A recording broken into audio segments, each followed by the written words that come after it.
Hello everybody, today I will be teaching you about struct and how to use it. Struct is a lightweight object in C Sharp used to group related data. It's like a simple class, but it's value based instead of being reference based like a class. So a way to do this is typing in struct below this main method, below this curly brace here, but inside of our program class. So struct and then the name of our struct, which is point. We will be making a simple program about points like in a graph. So we will make 2 points, the x point and the y point.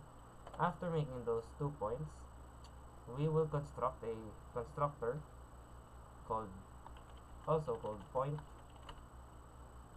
and having a parameter inside of them, which is the x and y, int x and y, and then a pair of curly brace typing in this x and this dot x and this dot y. After this, in order to use it, we need to instantiate it. So but to do that, we will type in point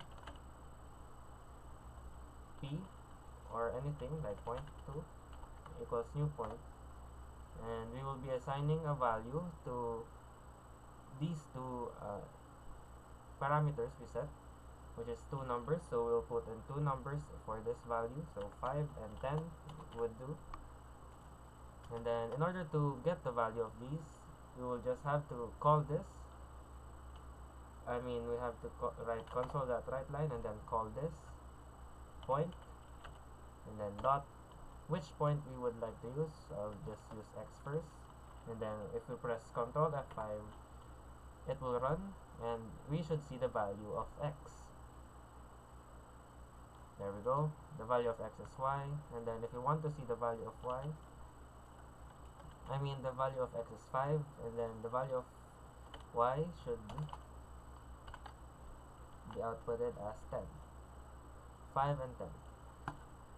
That is how you use struct. It's like assigning only one value, and structs should be made for simple and self-contained data. And you might have noticed that struct is just like a class, but you should use classes for larger, reusable, and mutable objects. That's all for this video. Thank you.